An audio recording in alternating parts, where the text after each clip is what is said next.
Bueno, vamos a empezar. Hola, ¿cómo estás? Bueno, buenas noches, porque bueno, seguro hoy es viernes cuando nos estás escuchando, las 21 horas de Argentina. Este es el especial. Y acá está el equipo. Claudio estaba un poco tosiendo, pero bueno, no importa, lo perdonamos igual. Hola, Paulita, ¿cómo estás? Buen día, ¿cómo están todos, todas? Acá Bien. muy bien, por suerte. Desde Mendoza, con un día con un poquito de aire fresco. Sí, por acá en Buenos Aires también. Hola, Marta.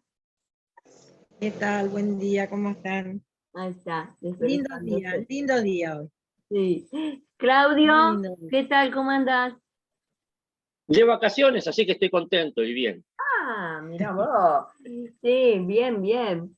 Y Liliana, hola Liliana, ¿cómo estás por ahí en Hola, Vicente López? Marta, Ahí? ¿cómo estás? ¿Cómo están todos? Bien, bien. Lo que nos contabas de los ruidos, Liliana, decilo, decilo. Cuento, porque si escuchan ruido es porque en Villa Martelli, partido de Vicente López, están levantando todas las veredas y haciéndolas de nuevo. Pero da la casualidad de que las veredas están bien. Mientras en la salita del barrio, que atienden excelentemente, se jubiló el cardiólogo y no le ponen cardiólogo, y según él nos dijo, tengo entendido, van a sacar cardiología de todas las unidades de atención primaria del distrito de Vicente López. Así que aprovechamos para hacerlo público, y lo que quiero saber es quién es la concesionaria que está a cargo de Las obras. de las veredas, de las obras, y digo, están haciendo los cordones. Ay, Creo que van a pasar 500 años y pueden seguir funcionando. Han roto los cordones para hacer de vuelta los cordones. A ver, un cordón hacerlo 2 veces, y todavía tenemos las piedras talladas por los aborígenes que trajeron del norte de nuestro país y los encerraron en la isla de Martín García, así allí por fines de 1900, ¿no? No recuerdo exactamente la fecha. sí, Todavía existe. Martelli, por favor. ¿Cuántos años? Me imagino. Pero bueno, ¿viste? Son los negociados de nuestro país. Así es, sí, sí, es verdad eso. Yo recuerdo en el barrio que vivía antes, eh, estaba la calle sin asfaltar, y cuando íbamos a averiguar, resulta ser que en La Plata figuraba asfaltada esa calle. Claro, entonces, imagínate lo que nos costó para que realmente la asfalten. Y se hacen obras 2 o 3 veces y vaya a saber quién cobra todo ese dinero.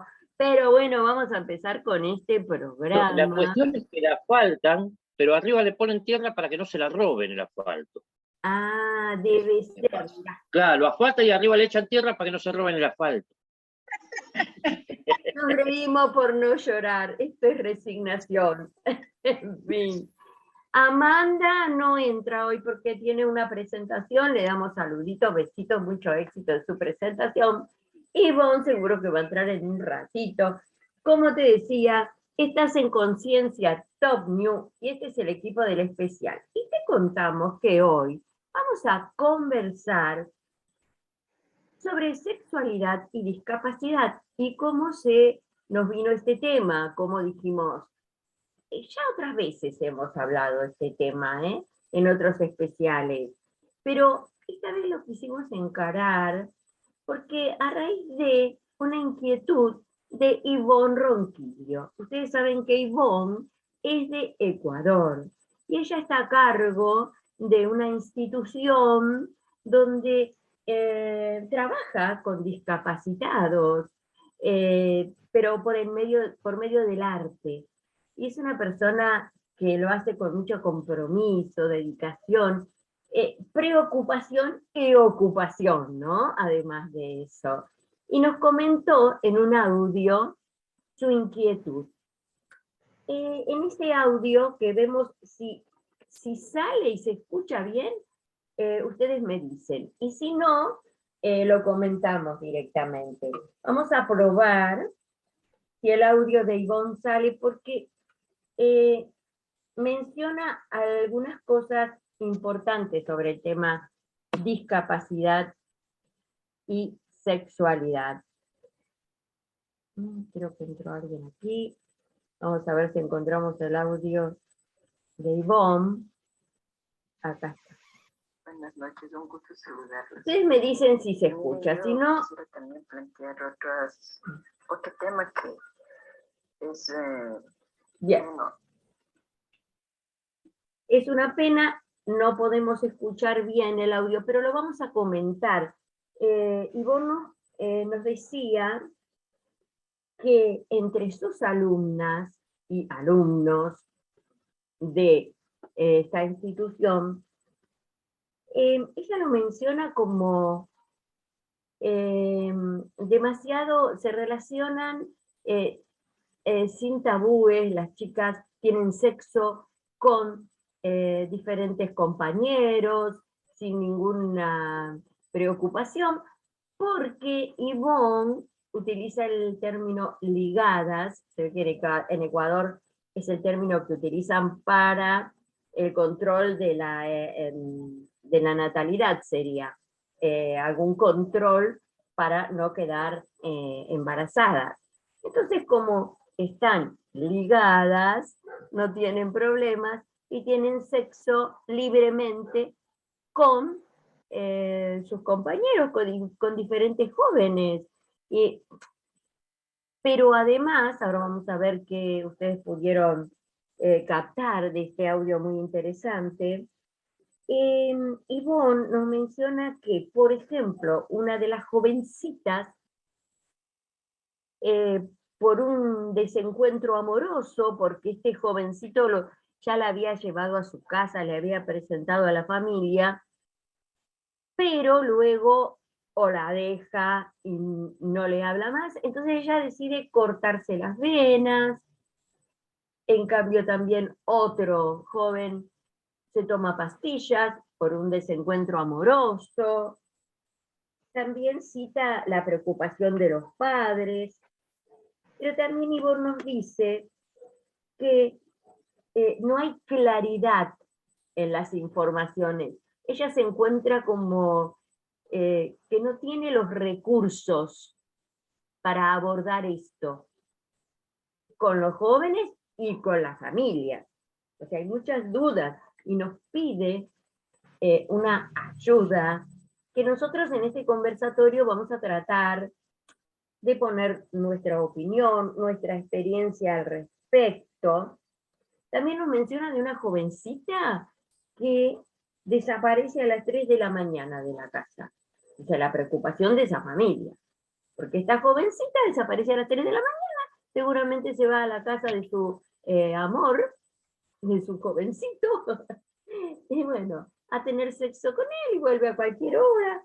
Esto es como libertad, libertinaje.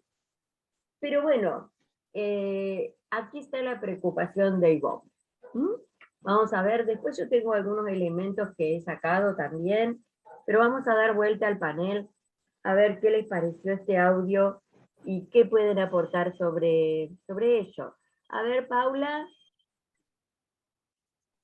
Bueno, me parece tan importante esto que ha traído Ivonne y que a mí en lo particular me vuelve a generar una inquietud porque yo justamente trabajo en mis investigaciones en tema de sexualidad y más llevado desde las perspectivas feministas y desde la diversidad sexual.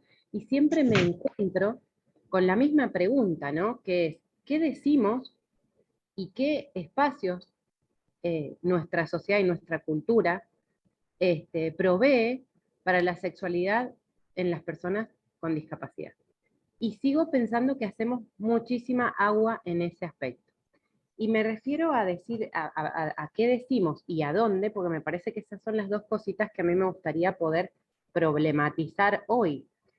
Primero porque no sabemos mucho qué es la sexualidad. Tenemos una ley de ESI que es educación sexual integral, que atraviesa todos los niveles educativos y a la vez que debemos implementar, porque es una ley. Pero muchas veces no sabemos qué es la sexualidad, cómo está definida, cómo la define nuestra cultura, cómo la viabiliza nuestra sociedad. Y la sexualidad tiene muchas dimensiones, que son dimensiones que nos constituyen en paralelo, digo, no es una cosa un día, una cosa otro día.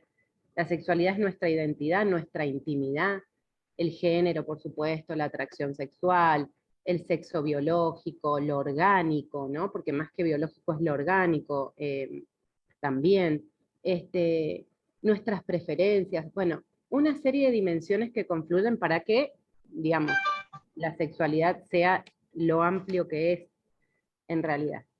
Y de estas dimensiones a veces confundimos solamente con que la sexualidad tenga que ver, y esto lo sabemos, lo dice mucha gente, con la genitalidad.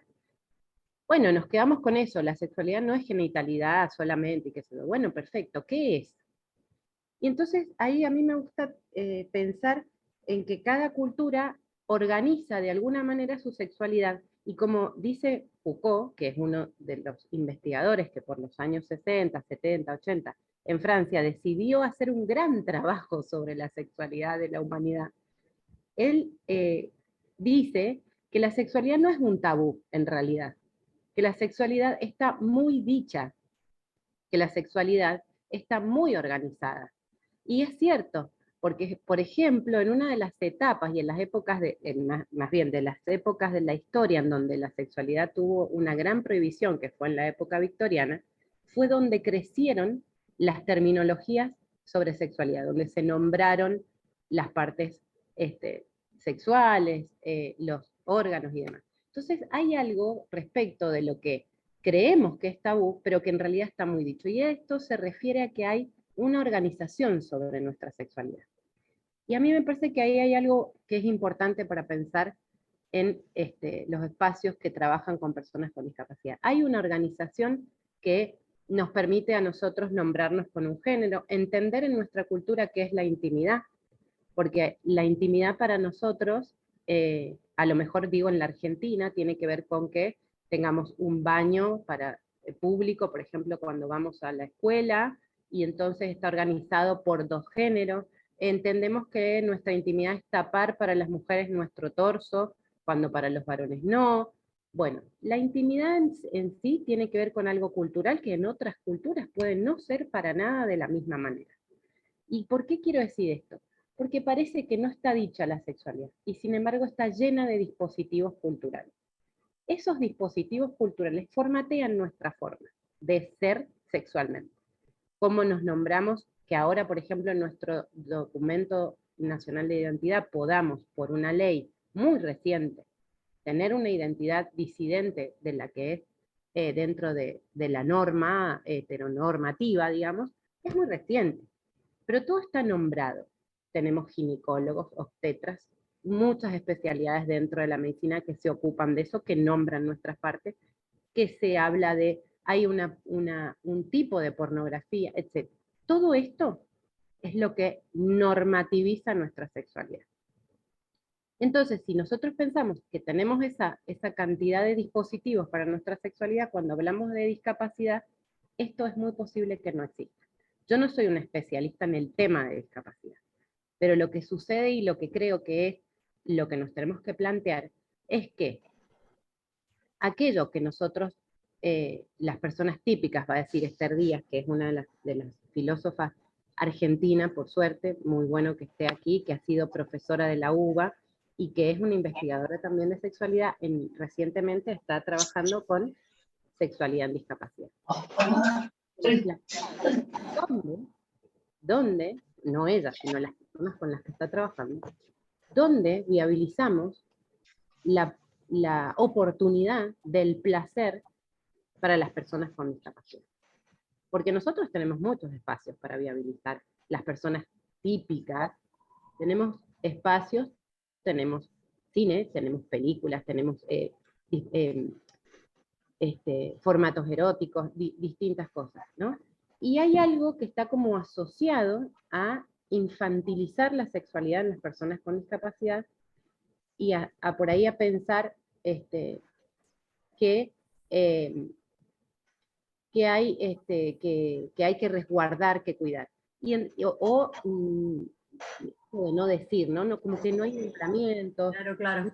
Directamente considerarlas asexuadas en muchas oportunidades. Sí, totalmente. Y también hay algo respecto de cómo podemos pedir a la familia que puedan acompañar a sus hijos, hijas, en la sexualidad, si la sociedad no tiene dispositivos y no tenemos la posibilidad de tomar esto también como sociedad.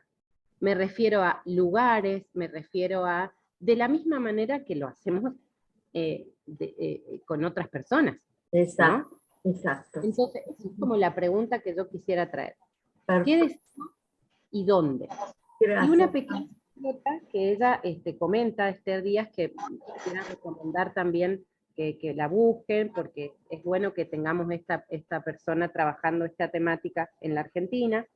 Comenta de una anécdota en donde en una escuela le comentan que ha habido, bueno, que suele suceder, encuentran a un chico y una chica que están teniendo relaciones en el baño de la escuela.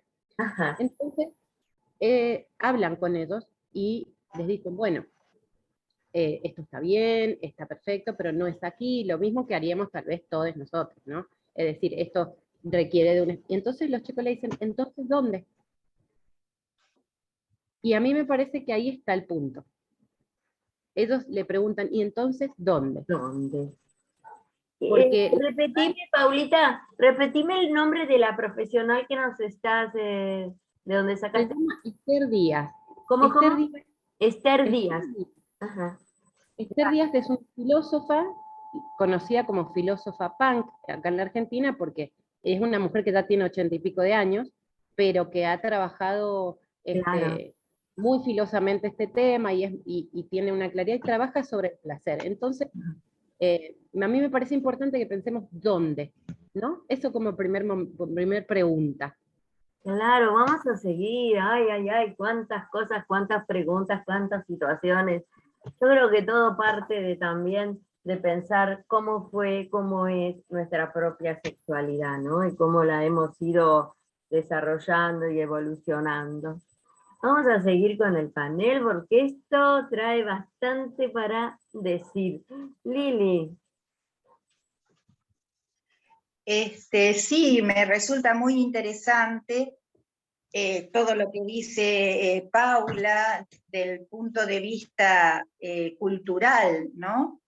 Pero yo pensaba, digamos, que estos dispositivos culturales de los cuales Paula habla, se traducen de alguna manera en el área psicológica o en el ámbito de la psicología en representaciones sociales que se internalizan en la cabeza de la gente, de las familias, de las personas con discapacidad, en todos nosotros, y que a nivel individual estas representaciones sociales son inconscientes en el sentido de preconscientes, que uno no sabe por qué dispositivos culturales es hablado.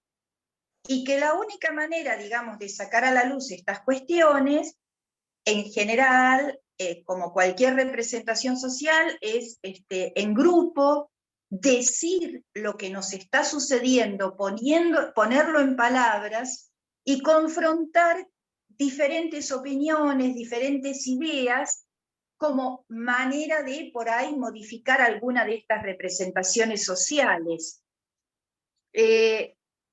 Después, digamos, completo alguna cosita con respecto a esto que decía Esther Díaz, que me resuena esto de esta pregunta, ¿dónde? Se la preguntaba Wilhelm Reich en los años 30 en Alemania, en la Sexpol, que fue una organización pionera en educación sexual integral de las masas, y que una de las consignas que tenían era habilitar espacios para que los adolescentes pudieran tener una sexualidad libre. O sea que este es un tema viejo. Yo creo que hoy en día hay algunas familias tal vez no todas, pero algunas familias que sí habilitan estos espacios para los adolescentes, porque claro, es un problema fundamental. ¿Dónde? Si ustedes me permiten, es un artículo muy pequeño en que habla específicamente sobre la sexualidad en los discapacitados. Salió en página 12 en el año 2002, está escrito por la psicóloga Mónica Simari, y retoma uno de los investigadores, digamos, de este tema, que es el doctor Alfredo Jerusalinsky. Y es cortito el artículo, es una hoja nada más. Dice, el hecho de que una persona tenga una discapacidad no le impide desarrollar su sexualidad, de acuerdo con sus posibilidades reales y psicológicas. Para este desarrollo, el sujeto discapacitado encuentra la mayor dificultad en el entorno familiar. Así, cuando se lo ubica como un bebé eterno. Esta es una representación social inconsciente, en el sentido de preconsciente, que está en la cabeza de la familia de los discapacitados, o personas con discapacidad. Si es un bebé, no tiene sexualidad. Esto que opera en el inconsciente de ciertos padres lleva a negar cualquier intento de libidinizar el cuerpo del niño. Donde el imaginario social desde el imaginario social se han estimulado fantasías, tales como que los niños con síndrome de Down o cualquier otra discapacidad intelectual pasarán a ser objeto de abuso sexual por parte de un adulto, una representación de la sexualidad de las personas con discapacidad, o que ellos mismos serían portadores de una sexualidad desenfrenada, la representación contraria, viven teniendo relaciones sexuales. Alfredo Jerusalinsky, Psicoanálisis en Problemas del Desarrollo Infantil, editorial Nueva Visión, 1988, digamos, nombra de dónde sacó estas reflexiones, explica que la contención de los impulsos sexuales no depende de la inteligencia, sino de los procesos de identificación y simbolización. Y para que estos últimos ocurra, resulta suficiente una inteligencia intuitiva.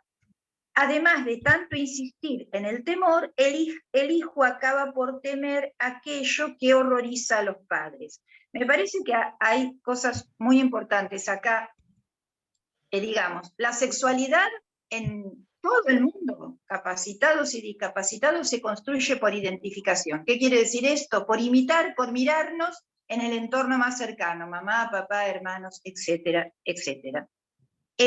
Otra cosa importante, que a veces la manera en que se actúa en todos termina resultando en el efecto contrario. Por ejemplo, en una sexualidad compulsiva y desbordada, pero esto es producto de una determinada manera de actuar, no del fenómeno, digamos, de la discapacidad en sí. Lo que él plantea es que con una inteligencia intuitiva, según Piaget, entre 4 y 7 años, se puede educar sexualmente de la misma manera que educamos ahora, como está puesto por la ley, a los chicos de jardín y de primaria en educación sexual integral. Yo dejo acá, después si quieren lo termino para no darle espacio al resto de los compañeros, pero me parece que estas ideas son importantes. Súper interesante, gracias Lili, qué bueno, qué bueno. Me haces pensar un montón de cosas y qué importante la educación también para los padres. Esto de la documentación que parte del gobierno, ¿no? Todos documentos sobre ESI, educación sexual. Pero no tenemos los docentes espacios de reflexión, nosotros, como maestros, como docentes, para plantearnos, y este intercambio, como nos decía Paula, de ponernos a pensar qué es realmente la sexualidad. Esos espacios no los tenemos, entonces recibimos un frío documento escrito para poner en práctica. Y hay que ver cómo lo podemos hacer, cada uno lo hace según su estructura, no sé, psíquica, emocional o sexual. Digo, seguimos con el panel. Marta. Bueno, Es muy importante lo que vos planteás, Luisa, la escuela es muy importante en este tema. Yo en realidad les puedo contar experiencia como terapeuta de 2 pacientes con discapacidad, una chica y un varón, que los atendí, a él todavía lo sigo atendiendo, a la chica la atendí mucho tiempo. La chica en realidad, yo creo que fue a una escuela de discapacidad por error, porque esa chica podía haber estado en una escuela común con integración, una chica muy inteligente que a partir de que la recibimos nosotros empieza a aprender a leer y escribir, cosa que en la escuela a la que iba no le enseñaron, la escuela para discapacidad, no puedo entender cómo esa chica no leía ni escribía, con nosotros aprendió, y le encantaba leer, leía muchos libros. Resulta que ingresa a la escuela en la que ella está un chico que para mí, más que una discapacidad, era una psicopatía. En un momento en que ella ya tenía, no sé si entre 19 y 20 años, no recuerdo bien la edad, pero ella bastante grandecita. Y este chico, no, menos tenía menos. Este chico comienza a acercarse y a seducirla, a tocarla, y ella empieza a descubrir el placer de ser tocada, un montón de experiencias sexuales que me las va comentando, muy contenta, muy feliz, lo ama este chico, y este chico le empieza a conducir a conflictos dentro del colegio, bastante importantes, por las cuales la retan, y le ofrece un día, quiere encontrarse con ella fuera del colegio y llevarla a su casa. Pero esta chica es bastante viva, dice que a la casa de él no va a ir. Lo comenta, el papá se entera, tratan de que ella no acceda a estos pedidos de ir a la casa de él, entonces que le pide el chico que le mande fotos de sus partes íntimas. Ella no me lo cuenta así. Me cuenta que una amiga de ella, un chico le pidió que mande fotos de sus partes íntimas. Y si eso estaba bien, me dice, ¿no? Entonces, yo me doy cuenta que se trata de ella. Entonces le empiezo a decir qué piensa ella que puede hacer este chico con las fotos, se empieza a preocupar mucho. Después resulta ser que ella había mandado sus fotos, se arma un tremendo lío en el colegio. La mamá no comprende mucho a su hija, es una señora bastante, con muchas dificultades con la sexualidad. Ella después decide cambiar de sexo, se separa del padre y se pone en pareja con una mujer. Esto le genera muchos conflictos a la chica. Bueno, todo el trabajo que tuve que hacer fue que ella pueda respetar su sexualidad, que pueda valorar la experiencia como positiva, pero que pueda discernir quién la quiere y para qué la quiere. Donde lo importante era cómo la consideraban a ella. Lo que ella estaba aprendiendo era típico de su edad, estaba bien. Cosa que la mamá no entendía y se enojó con ella, bueno, una cosa de mucho trabajo tuve con esta persona. Después la mamá se va a vivir a Capital y se la lleva, ahí es donde yo pierdo contacto con la chica. Claro. Una chica con mucha capacidad, que leía libros, me comentaba los libros que leía. Yo creo que esta chica fue muy maltratada por su mamá. Ahí está. En el caso del varón, que yo lo atiendo antes de los 13 años, cuando empieza, este chico tiene un retraso madurativo muy importante. Yo creo que cada persona hay que tratarla en forma individual como sujeto y entender qué le pasa. Él, en ese momento, primero de todas eran sus novias. Las chicas no estaban enteradas que eran novias de él, pero eran sus novias. Así de la cosa. Después empieza a despertar su sexualidad y a masturbarse, su mamá se asusta. Entonces tenemos que trabajar mucho con la madre este tema para que hablen con él y que se acepte la masturbación, pero no en público, en privado, en su habitación o en el baño. Y que íbamos a evaluar cuánto se masturbaba él, porque si era una masturbación, digamos, adecuada a la edad, dejarlo tranquilo.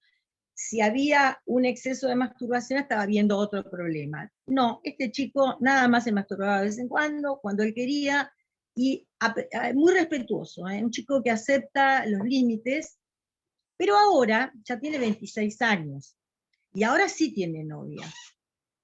Y las novias son del colegio especial al que va, un colegio donde él aprendió a cocinar, a hacer pan, pizza. Entonces, ya cambió de novias. La última, y él me muestra las fotos, me muestra los diálogos que tiene con ella. La última con la que está, esta chica está muy enamorada de él. Y le manda mensajes y le dice, bueno, cuando seamos grandes y tengamos hijos, o sea, hablan a ese nivel. Pero se ven en la escuela, y él lo que me dijo que le dio un beso en la boca. Todavía del tema de la sexualidad no habló, pero, o sea, no se ve que no se, porque a la chica tampoco la dejan encontrarse con él. O sea que la idea es trabajar con la mamá de este chico este tema, pero surgió otro problema. Él, por Instagram, porque él maneja el celular mejor que yo, no sabe leer ni escribir, pero el celular lo maneja una maravilla. Aparte ahora me dice, conoce las letras, me dijo que le diga las letras de una palabra y él la va escribiendo. Es increíble. Y entonces el tema que surgió es que él maneja Instagram y no sé cómo accedió a una chica que aparecía en Instagram, que debe tener 12, 13 años, es una foto. No habló con la chica, no sé con quién habló. Sí, y tuvo un diálogo, pero no hay videos ni que haya hablado personalmente. Esta foto que aparece es una chica chiquita, pero en posiciones de adulta, o sea, parece más bien algo manipulado. Entonces, ¿qué pasa? Le piden fotos de sus partes íntimas, y él se las manda. Entonces, la mamá recibe una llamada telefónica de una señora que la amenaza y le dice que su hijo estuvo enviándole fotos a su hija de las partes íntimas y que ella no quiere protestar, lo que quiere es que le dé plata. O sea, esta señora pretende extorsionarla. Mirá en qué lío se pueden meter todos los chicos a través de los celulares. Bueno, la madre, por supuesto, le sacó Instagram, todas las conexiones, le borró todo, lo desconectó de todo esto. Igual sigue usando el celular, el WhatsApp, tiene los amigos y las personas conocidas, pero ¿cuántos espacios se pueden abrir con este tema, ¿no? Claro, y qué importante son las escuelas. Yo digo, los gabinetes de las escuelas están para que los que trabajan ahí cobren el sueldo nada más. Porque lo que vos pedís, Luisa, es tan fácil, es tan sencillo, que la gabinetista haga reuniones con los maestros y que con los padres. ¿Para qué están? Claro. Yo trabajé un año solo en gabinete en el Porres, y ese año trabajé con todo el mundo. Más bien. Entonces yo digo, puede ser, y te estoy hablando de 38 años atrás, cuando yo dejé el Porres, que era maestra. Recuerdo. Entonces, hola, Emilia. 38 años, Anita tenía 4 años, mi hija. Mira. Entonces, imagínate ¿por qué no trabajan en los colegios estos? Si es tan sencillo, es simplemente escuchar a los otros que plantean, buscar soluciones, acompañar a los chicos como lo que les está pasando en ese momento, porque uno va con teorías, va con hipótesis, va con esto, va con, como dijiste vos, pero si no te sirve para el chico que vos tenés, ¿qué haces con eso? Yo recuerdo así muy vagamente, ¿no? Los talleres que hacíamos con los padres en tu época en los gabinetes, y era compartir experiencias. A lo mejor le dábamos algún disparador en grupo, los papás, a lo mejor formábamos 5 grupitos, 6, un disparador, una lectura, una situación. Y ellos, entre ellos mismos, tenían que conversar cuáles habían sido sus propias experiencias de sexual a la edad de sus hijos. Era extremadamente interesante. Todo lo que salía, todo lo que compartía, y cómo le servían. Así que vamos a seguir, Marta, vamos a escuchar a Claudio. Sí. A ver, Claudio, ¿qué nos trae sobre este tema? ¿Qué tal?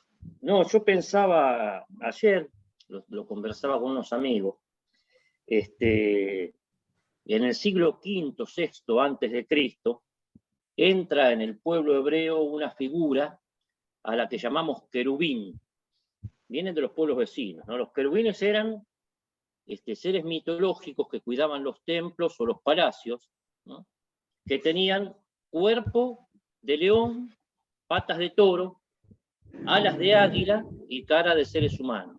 Y en esa época, cuando uno quería entrar a un templo o quería entrar al palacio y veía esas dos figuras enormes, pues se ponía uno de cada lado de la puerta, le daba cierto temor ver esa figura, ¿no? En esa época antigua.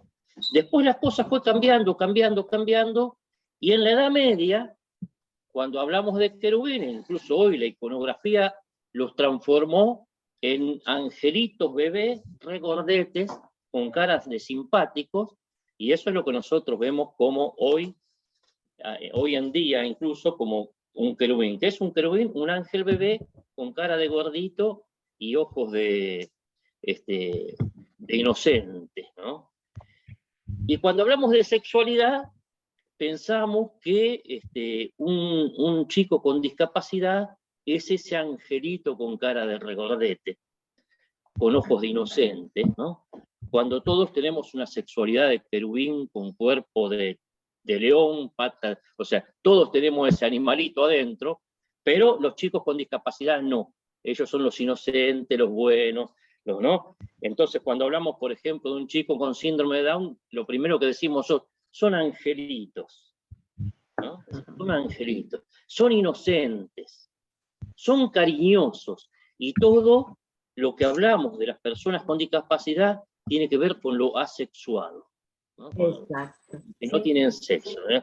Había la doctora de Emilio, que es una doctora de acá del Hospital de San Isidro, falleció pobre, la doctora Menéndez, era una mujer que sí, la conociste, excelente. Menéndez. Sí, trabajaba Ella conmigo. dio cátedras en Estados Unidos, en Europa, una mujer que sabía mucho. Excelente. Y en una oportunidad me dijo, pero cuando llegan a la edad de empezar, que tengo novia, que no tengo novia, yo ahí no los atiendo más porque no sé qué hacer. Y era una doctora excelente en el tema de discapacidad, pero ella ya no se le quemaban los papeles en la edad adolescente, ¿no? ¿Por qué? Porque no recibimos instrucción al respecto y porque estamos con eso de que son angelitos y no le permitimos vivir su sexualidad. A mí más de una vez me dijeron, ¿qué vas a hacer con Emilio? Y yo no voy a hacer nada con Emilio. ¿Qué vas a hacer con Emilio cuando empiece, que quiere tener no, que ya empezó? Que quiere... Yo no voy a hacer nada. ¿Cómo? ¿Qué vas a hacer vos? ¿No? Claro, Emilio, tenés que empezar. Pero bueno, creo que hay que hacer un mea culpa en el 90% del cristianismo que forjó el pensamiento cultural de todo Occidente y que destrozó al ser humano en la edad victoriana que hablaba Paula. Si un hombre se casaba y la mujer gozaba, decía, ¿sabés que me casé con...? Toda su época todo su matrimonio tenía que fingir que no sentía nada, ¿no? Porque si no, era una gozadora, y ser una gozadora era peor que ser una prostituta, ¿no? En el catecismo, hoy en día, dice algo que está bueno que lo diga, que hay algo bueno que lo reconozca, que dice que violación es toda violencia que se hace para obtener sexo, aunque sea de tu propia esposa, que violenta a una mujer, y eso está bueno, pero le falta algo que ellos no lo van a reconocer nunca. Violación también es toda violencia para prohibirte de tener sexo, ¿no? Y eso no lo reconocen porque si no tendrían que permitir que los curas se casen, porque ellos están violentando la sexualidad de una persona para tenerlo oprimido y reprimido, ¿no? Y después, bueno, me parece a mí que, volviendo al tema de la sexualidad, tenemos que reflexionar y darnos cuenta que una persona es un ser sexual desde que nace, y no porque tenga o no tenga discapacidad, no. Los que no tenemos discapacidad, que todos tenemos algo, yo tengo este ojo que veo el 10%, pero dentro de la definición de discapacidad, a uno le dan el certificado de discapacidad por más del 70% de discapacidad, esas personas también tienen no solamente sexualidad, tienen derecho a vivirla y a expresar. Claro claro que sí, Claudio. Y acá justamente lo que decías, según la Organización Mundial de la Salud, la sexualidad es un aspecto central del ser humano, presente a lo largo de toda su vida. Abarca al sexo, las identidades y los papeles de género, el erotismo, el placer, la intimidad, la reproducción y la orientación sexual. Eso es textual de la Organización Mundial de la Salud. En esta segunda vueltita vamos a recordar y centrarnos. ¿Qué le diríamos? Esperemos que a Ivonne, que no pudo entrar, le sirva cuando nos escuche, que alguna luz le brindemos para esta actividad que hace con su gente en su institución. Les recomiendo un documental sobre discapacidad y sexualidad que se llama Ámame como soy. En el documental, muy interesante, muestran la vida de Carmen. Ella es una mujer que le han tenido que amputar sus piernas siendo jovencita, y también le faltan algunos dedos en sus manos. Pero de todas maneras, cómo ha podido desarrollarse con una mamá muy sabia. Esto del trabajo con la familia. La verdad, y preguntarnos qué nos pasó a nosotros durante nuestra vida. ¿Por qué ese tabú? ¿Por qué? Porque otra cosa que yo les iba a preguntar en esta segunda parte, volviendo al audio de Ivonne, ella nos dice, nos menciona la palabra prostitución, que según pareciera, las jovencitas que están en esta institución se prostituyen teniendo sexo indiscriminadamente. Entonces, en esta segunda parte yo les pido así un mensaje para Ivonne. ¿Qué les parece? Paula.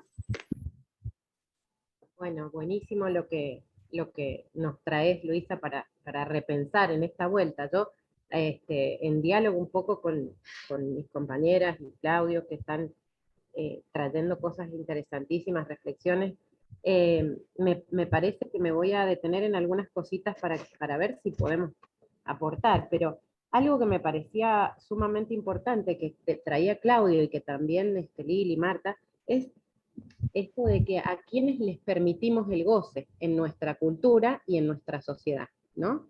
Él traía esto de la sociedad victoriana, que parece muy lejana, pero que nos ha marcado mucho porque ha tenido un continuum en lo que es pensarnos sexualmente. Hay algo en las representaciones sociales, como bien decía Lili, que tiene que ver con culpabilizar el goce, pero no de todos, de algunas y de algunos. Y en este sentido es que el feminismo ha hecho una apuesta sobre la mesa de estas cuestiones, que yo creo que es una punta interesante para pensar lo que Lili decía de estos cambios que se producen, de las representaciones, son en colectivo, ¿no? Y lo que me gustó a mí, de quien les comentaba, de Esther Díaz, es que ella viene de un camino del feminismo y trae, le sucede, digamos, que trae el tema de la sexualidad en discapacidad a partir de pensarlo en los movimientos sociales, que lo que generan también son cambios finalmente en estas representaciones. Y en base a las representaciones, creo que hay un paralelismo muy importante en esto que dice también Marta, y lo que decía Lili y Claudio, de qué es lo que decimos, como esto de pensar como angelitos, pienso que cuando creemos en algo, intentamos que eso responda a esa representación que tenemos, y no es real, sentimos que se va a desbordar, que esto lo decía Lili al comienzo también. Yo he trabajado en diferentes, con diferentes ámbitos, el tema de la sexualidad, y recuerdo, me traía a memoria esto que estaban diciendo, que cuando hablaba sobre sexualidad con familias de niños y niñas de 2, 3, 4, 5 años, que era en primera infancia, que es un tema que pareciera que no puede transitar ese ámbito, y sin embargo sí, porque quienes son psicólogas lo saben mejor que yo, hay etapas que son fundantes de la vida en ese tiempo. Lo que sucedía era que no había nombramientos posibles, se pensaba que iba a haber desborde, las niñas de 4 años, por ejemplo, tocan sus genitales, sienten placer, empiezan a conocer dónde están sus zonas erógenas, tanto los niños como las niñas.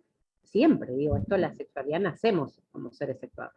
Entonces lo que sucede es que al no haber la posibilidad de generar un discurso que contenga esas experiencias que están teniendo, da temor de que se desborde.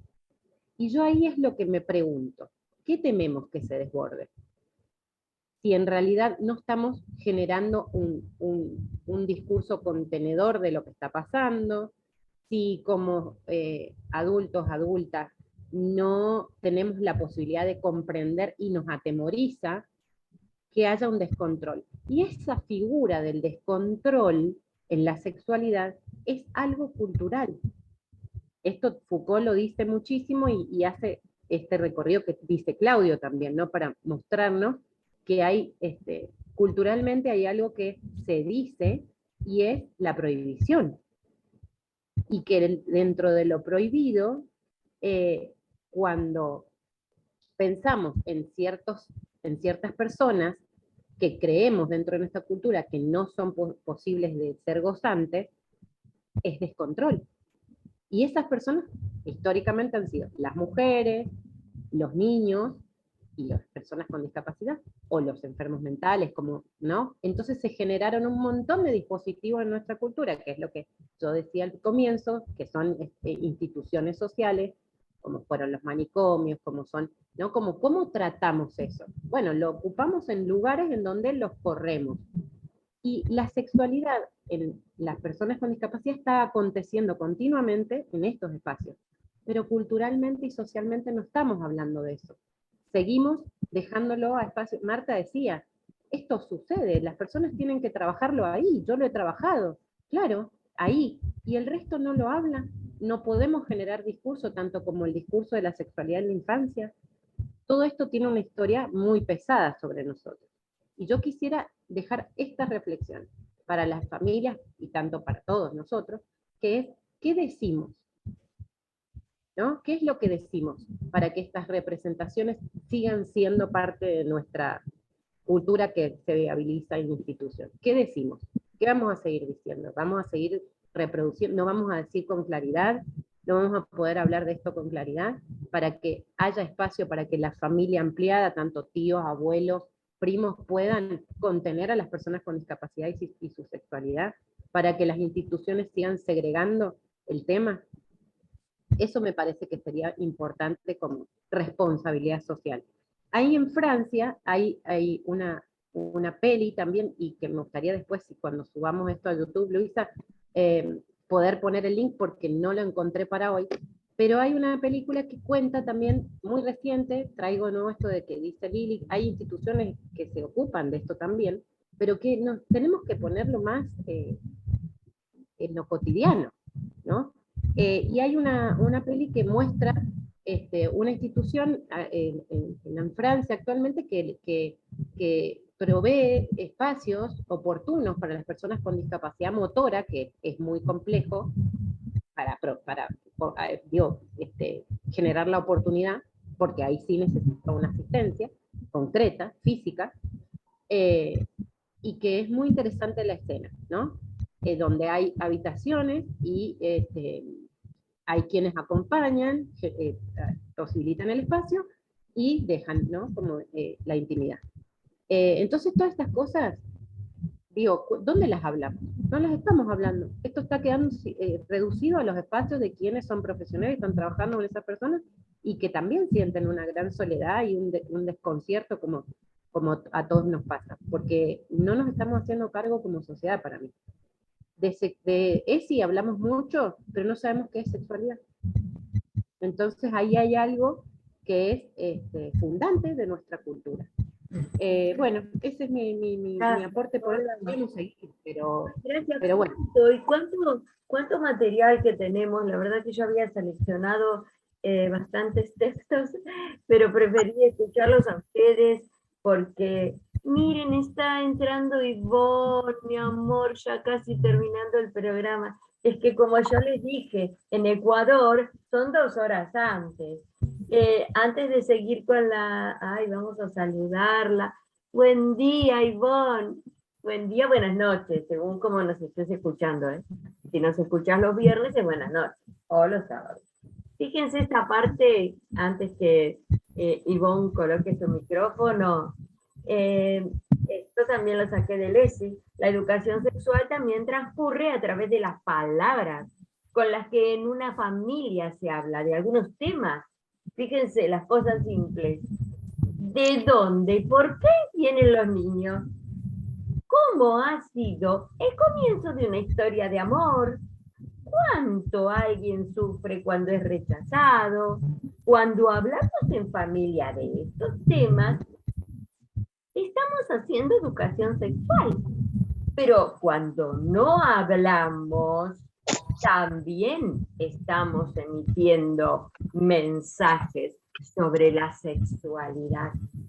O sea, cuánto hablamos y cuánto no hablamos en familia para dar esta formación a nuestros hijos. Hola Ivonne, ¿cómo estás, mi amor? Acá estuvimos charlando, ya después lo vas a poder escuchar y esperamos que te hayamos podido servir, ¿no? En este tema. ¿Cómo va ahí tu gente, tus jóvenes? ¿Cómo estás? A ver si está con micrófono. Nos estará... Sí. Buenos días, Luisa. Lo que pasa es que tengo problemas de conectividad, entonces mil disculpas, no pude conectarme por esta situación. Sí, en realidad yo había solicitado este tema porque también no es solo la escuela, también, perdón, la familia, sino también la escuela, porque desde la escuela comenzamos con el tema de la Carmita con el José son novios y vamos permitiendo esos enlaces de decir, sí, somos novios. Entonces, cuando yo tuve un curso de sexualidad, incluso nos decían que en el aula se debe dividir las niñas en un lado y los niños en otra, porque el roce, todo ese tipo de cosas también ya va despertando más esta situación de la sexualidad, que es normal como seres humanos, pero tenemos que tener mucho cuidado en el tema de discapacidad, porque como le contaba, nosotros tuvimos un caso de un joven que estaba de novio y tanta cosa, y llegó al tema de la mamá decir, no se preocupen si pasa algo, porque la chica está puesta un anticonceptivo, algo para que no se embarace. Y no es eso, porque la madre al decir, no va a pasar nada, si tiene sexo no va a pasar nada porque no se va a embarazar. Entonces, ¿qué pasa? ¿Qué estamos haciendo con nuestras hijas en el caso de las mujercitas? No se embaraza, pues viva su vida sexual y no es así. Entonces ese tema también es muy complejo y que como padres de familia debemos asumirlo, y en el tema de nuestros chicos con capacidades especiales, tener ese cuidado y como decías tú, el diálogo, ¿no? Entre la familia, el hijo, y hablar claramente, porque los chicos, si tienen en claro que pueden enamorarse y llegar a tener relaciones sexuales, también deben entender que eso no es que se lo hago porque me da este gusto, sino también es una parte en la que en realidad uno siente algo por el otro. Bueno, es ese tema, y yo les agradezco mucho, veré la programación luego, porque son guía. Como yo decía, este espacio es un espacio de aprendizaje, de intercambio de experiencias, que para nosotros es muy válido. Claro que sí, Ivonne, claro que sí. Es un espacio de reflexión. Tampoco somos sabios, sino que simplemente traemos nuestra propia experiencia. Vas a escuchar cosas muy interesantes, Ivonne. Y bueno, estamos terminando ya esto. Nos toca ahora escuchar a Liliana, a ver qué tiene para decirnos, cerrando. Bueno, Luisa, mira, retomando un poquito, voy a tratar de ser breve. El cargador, el cargador. Esta frase que decía Ivonne, que traían los padres, a mí me quedó muy resonando como una cosa de época esto. No pasa nada porque la chica está ligada. Y a lo que más me resuena es a la falta de contención actual de los niños y de los adolescentes. Y esta cosa de que los adultos y los hijos están todos en un mismo plano, como decía Winnicott, que faltan adultos que estén ahí parados en el frente como para ofrecer algo, y que esto en la adolescencia, en toda la adolescencia, es una cuestión de vida o muerte psíquica para los adolescentes. Y yo pensaba, por ejemplo, digamos, estos temas del enamoramiento, estos temas lo que sucedió con respecto a los intentos de suicidio con estos chiquitos y demás, lo que sucede con las redes sociales, este fenómeno del sexting, que se borra el límite entre lo público y lo privado, y que cualquiera sube o relaciones sexuales o partes íntimas a la red, que todas estas son, como venía diciendo Paula, cuestiones para hablarlo. No podemos resignar dentro de las instituciones y la familia, hablo de escuelas, organizaciones y demás, esta función de acompañar y de orientar a los adolescentes y a los niños. Esto en las instituciones se puede hacer perfectamente cuando surgen estas cuestiones. Por ejemplo, un chico le mostró a otra chica o chico alguna cuestión que apareció en las redes sociales, íntima. Inmediatamente hay que hacer consejos, hay que hacer asambleas, hay que hablar de estos temas, hay que ponerlos en cuestión,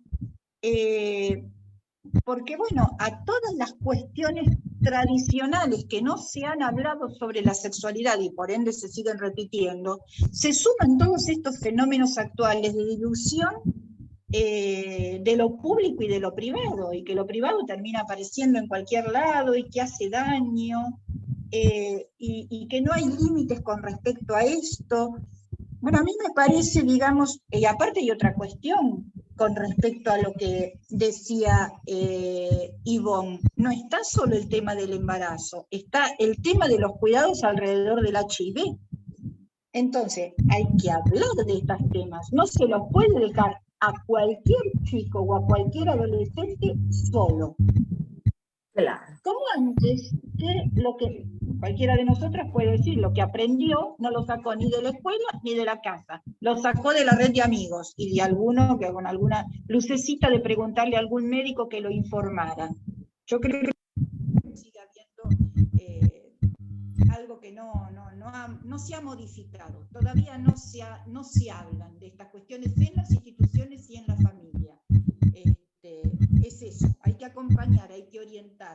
Claro, claro, Lili. Paula nos dice por el chat, hay una nueva forma de la intimidad y no sabemos nombrarla comúnmente. Qué importante esto, que este programa sea un llamado de atención. Estas cuestiones hay que hablarlas, y yo creo que hay un límite. El límite es el respeto por uno mismo y por el otro. El valorarse uno mismo y valorar al otro. Yo creo que ahí está el límite para poder disfrutar sanamente la sexualidad. Un cierre, por favor, Martita. Bueno, yo retomo rápidamente lo que dijiste vos y lo que dice Lili, la importancia de la institución, porque la institución es fundamental para la construcción del aparato psíquico. La familia como institución y las instituciones.